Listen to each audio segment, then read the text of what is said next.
Back to back series ನ ಸೋತಿರೋದು Indian team. ಈ ತರ ಆಗುತ್ತಂತ ಯಾರಾದ್ರೂ ಊಹೆ ಮಾಡಿದ್ರ? ಯಾರು ಊಹೆನೆ ಮಾಡಿರಲ್ಲ.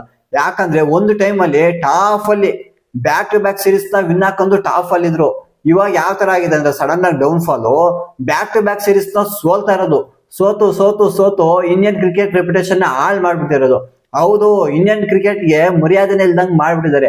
ಪ್ರತಿಯೊಬ್ಬ ಆಪೋನೆಂಟ್ ಸಹ ಆಡ್ಕೊಳ್ಳಂಗ್ ಆಗ್ಬಿಟ್ಟಿದೆ. ಆ ತರ ಮಾಡಿರೋದು ಇಂಡಿಯನ್ ಟೀಮ್. ಈ ಸೀರೀಸ್ ಸ್ಟಾರ್ಟ್ ಆಗೋಕ್ಕೂ ಮುಂಚೆ T20 ಸೀರೀಸ್ ಇಂಡಿಯಾನೇ ವಿನ್ ಆಗೋದು, ಮತ್ತೆ ODI ಸೀರೀಸ್ ಇಂಡಿಯಾನೇ ವಿನ್ ಆಗೋದು ಅಂತ ಎಲ್ಲರೂ ಅನ್ಕೊಂಡಿದ್ದು.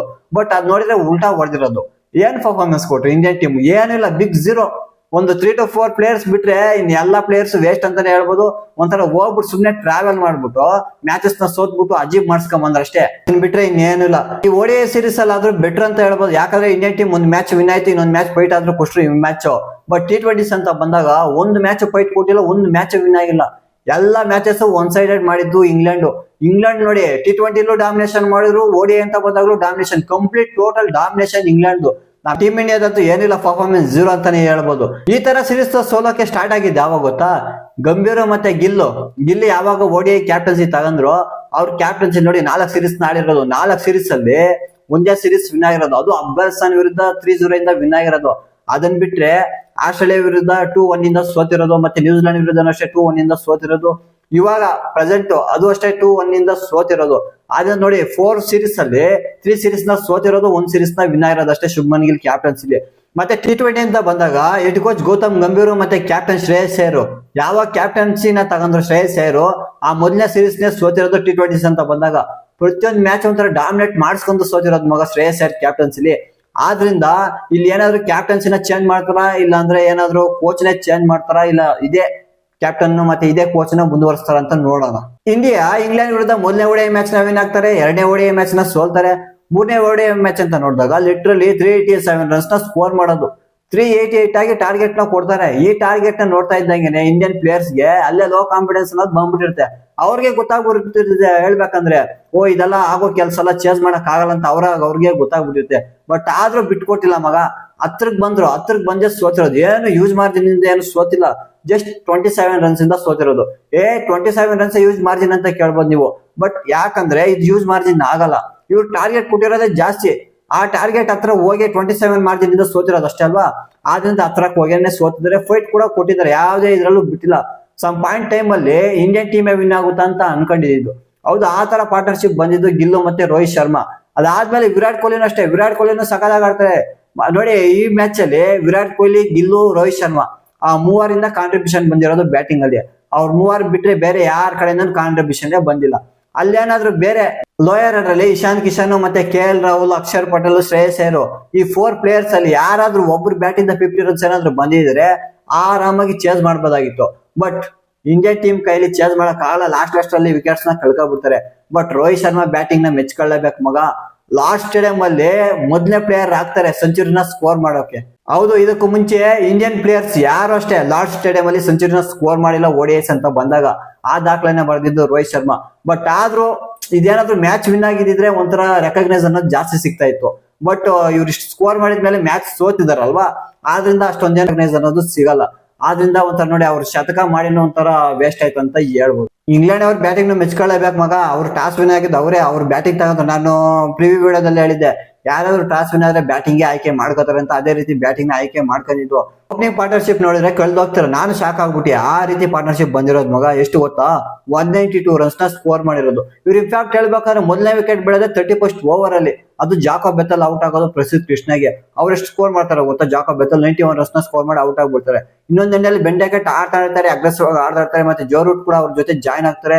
ಇವರಿಬ್ಬರು ನಡುವೆ ಅಷ್ಟೇ ಬರೋಂತ ಪಾರ್ಟ್ನರ್ಶಿಪ್ 101 ನೋಡಿ. ಸಖತ್ ಪಾರ್ಟ್ನರ್ಶಿಪ್ ನ ಕಲೆ ಆಗ್ತಾರೆ. ಜೋ ರೂಟ್ ನೋಡಿ ಇನ್ನೊಂದು ಹೇಳಿ ಗೊತ್ತಾ? ಜೋ ರೂಟ್ ನಮ್ ಇಂಡಿಯಾ ವಿರುದ್ಧ ODIs ಅಂತ ಬಂದಾಗ ಈ 3 ಮ್ಯಾಚ್ ಆಡಿದಾರಲ್ವಾ, 3 ಮ್ಯಾಚ್ ಅಲ್ಲೂ ನಾಟ್ ಔಟ್ ಆಗಿ ಉಳ್ಕೊಂಡಿರೋದು. ಒಂದು ಮ್ಯಾಚ್ ಔಟ್ ಮಾಡಕ್ಕಾಗಿಲ್ಲ ಇಂಡಿಯನ್ ಬೌಲರ್ಸ್ ಕೈಲಿ. ಆ ರೀತಿ ಆಡಿರೋದು ಬ್ಯಾಟಿಂಗ್ ಅಲ್ಲಿ ನೋಡಿ. ಮೊದಲನೇ ಮ್ಯಾಚ್ ಅಷ್ಟೇ.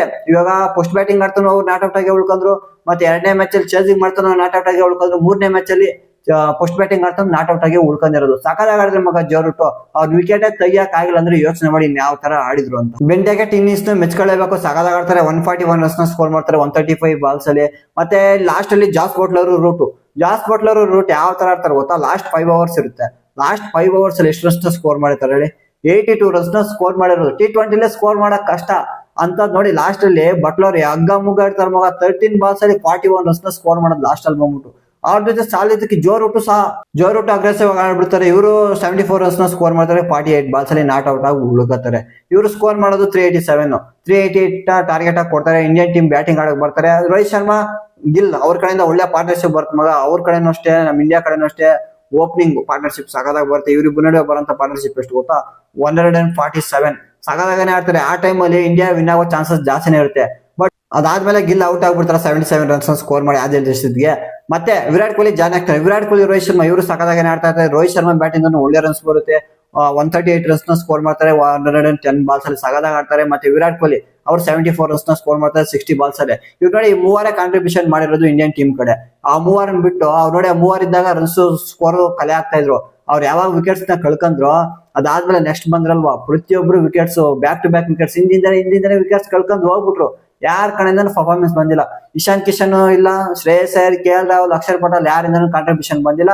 ಹಂಗು ಲಾಸ್ಟ್ ಅಲ್ಲಿ ಹರ್ಷದೀಪ್ ಸಿಂಗ್, ಗುರ್ನೂರ್ ಬ್ರಾರ್ ಇವರೇ ಆಕ್ಚುಲಿ ಮೇಲು. ಈ ಬ್ಯಾಟ್ಸ್ಮನ್ಸ್ ಗಿಂತ ನೀವು ಬೌಲರ್ಸ್ ಮೇಲ್ ಅಂತ ಹೇಳ್ಬೋದು. ನೋಡಿ ಗುರ್ನೂರ್ ಬ್ರಾರ್ 14 ಬಾಲ್ಸ್ ಅಲ್ಲಿ 18 ರನ್ಸ್ ನ ಸ್ಕೋರ್ ಮಾಡಿರೋದು. ಹರ್ಷದೀಪ್ ಸಿಂಗ್ 6 ಬಾಲ್ಸ್ ಅಲ್ಲಿ 15 ರನ್ಸ್ ನ ಸ್ಕೋರ್ ಮಾಡಿರೋದು. ಇವರು ಸ್ವಲ್ಪ ಮಾರ್ಜಿನ್ ಸೋಲೋ ಮಾರ್ಜಿನ್ ಕಡಿಮೆ ಮಾಡಿದ್ರು ಅಂತ ಹೇಳ್ಬೋದು. ಇಲ್ಲ ಅಂದ್ರೆ ಇನ್ನೂ ಒಂಥರ ಯೂಸ್ ಮಾರ್ಜಿನ್ ಸೋದ್ ಬಿಡ್ತಾ ಇದ್ರು. ಆದ್ರೂ ಸ್ವಲ್ಪ ಫೈಟ್ ಕೊಟ್ಟರು, 27 ಮಾರ್ಜಿನ್ ಇಂದ ಸೋದಿರೋದು. ಏನ್ ಮಾಡಕ್ಕಾಗಲ್ಲ, ಸೀರೀಸ್ ನ ಸೋತರು. ಇವಾಗ ನೆಕ್ಸ್ಟ್ ಇದೇ ರೀತಿ ಕಂಟಿನ್ಯೂ ಮಾಡಬಾರ್ದು. ಇನ್ ಬೇರೆಯವರ ವಿರುದ್ಧ ಸೀರೀಸ್ ಬರುತ್ತಲ್ವಾ, ಅವಾಗ್ಲೂ ಅಲ್ಲಿ ಬಿನ್ ಆಗ್ಲೇಬೇಕು. ಇದೇ ರೀತಿ ಏನಾದ್ರು ಸೋತ್ಕೊಂಡು ಹೋಗ್ತಾ ಇದ್ರೆ ಇನ್ನೂ ಒಂಥರ ಮರ್ಯಾದೆ ಅನ್ನೋದು ಹೋಗ್ಬಿಡುತ್ತೆ. ಏನ್ ಮಾಡಕ್ಕಾಗಲ್ಲ, ಇಂಡಿಯಾ ಟೀಮ್ ಸೋತಿದೆ ಒಪ್ಕೊಳ್ಳೇಬೇಕು. ಬಟ್ ಮೆಚ್ಕೋಬೇಕಾಗಿರೋದು ಯಾರನ್ನು ಗೊತ್ತಾ, ಇಂಗ್ಲೆಂಡ್ ಟೀಮ್ ನ. ಇಂಗ್ಲೆಂಡ್ ಟೀಮ್ ಆ ತರ ಡಾಮಿನೇಷನ್ ಮಾಡಿ ವಿನ್ ಆಗಿರೋದು. T20 ಅಷ್ಟೇ, ODIs ಅಲ್ಲೂ ಅಷ್ಟೇ ಸಖತ್ ಪರ್ಫಾರ್ಮೆನ್ಸ್ ಕೊಟ್ಟಿದ್ದಾರೆ ಮಗ. ಇಂಡಿವಿಜುವಲ್ ಪರ್ಫಾರ್ಮೆನ್ಸಸ್ ಕೊಟ್ಟಿದ್ದಾರೆ, ಮತ್ತೆ ಟೀಮ್ ಕಲೆಕ್ಟಿವ್ ಪರ್ಫಾರ್ಮೆನ್ಸ್ ಕೊಟ್ಟಿದ್ದಾರೆ. ಆದ್ರಿಂದಲೇ ಸೀರೀಸ್ ನ ವಿನ್ ಆಗಿರೋದು. ಟೀಮ್ ಇಂಡಿಯಾ ಕಡೆ ಕಂಪ್ಲೀಟ್ ಬ್ಯಾಟಿಂಗ್ ಕೊಲಾಪ್ಸ್, ಬ್ಯಾಟಿಂಗ್ ಅಲ್ಲೇ ಒಂಥರ ಪರ್ಫಾರ್ಮೆನ್ಸ್ ಕೊಟ್ಟಿಲ್ಲ. ಆಕ್ಚುಲಿ ಹೇಳ್ಬೇಕಾದ್ರೆ ಎರಡೂ ಅಷ್ಟೇ, T20 ಸೀರೀಸ್ ಸೋಲೋಕೆ ಮತ್ತೆ ODI ಸೀರೀಸ್ ಸೋಲೋಕು ಎರಡರಲ್ಲೂ ಒಂಥರ ಬ್ಯಾಟಿಂಗ್ ಇಂದಾನೆ ಕಾರಣ ಅಂತಾನೆ ಹೇಳ್ಬೋದು. ಇವಾಗ ರೀಸನ್ ಏನ್ ಕೊಟ್ಟಿರೋದಂದ್ರೆ, ಇವಾಗ ಟೀಮ್ ಅಲ್ಲಿ ಕೆಲವು ಪ್ಲೇಯರ್ಸ್ ಗೆಲ್ಲ ಇಂಜುರಿ ಆಗಿತ್ತು, ಅವರೆಲ್ಲ ರೂಲ್ಡ್ ಔಟ್ ಆದ್ರಲ್ವಾ. ಒಬ್ಬರು ಇಂಜುರಿ ಆದ್ರೆ ಪರವಾಗಿಲ್ಲ, ಇಬ್ರು ಇಂಜುರಿ ಆದ್ರೆ ಪರವಾಗಿಲ್ಲ. ಒಂದು 5 to 6 ಪ್ಲೇಯರ್ಸ್ ಏನಾದ್ರು ಇಂಜುರಿ ಆಗ್ಬಿಟ್ರೆ ಅವಾಗ ಕಾಂಬಿನೇಷನ್ ಚೇಂಜ್ ಮಾಡ್ಬೇಕಾಗುತ್ತೆ. ಹೌದು, ಅರ್ಥ ಮಾಡ್ಕೊತಾರೆ, ಪ್ರತಿಯೊಬ್ರು ಅರ್ಥ ಮಾಡ್ಕೊತಾರೆ.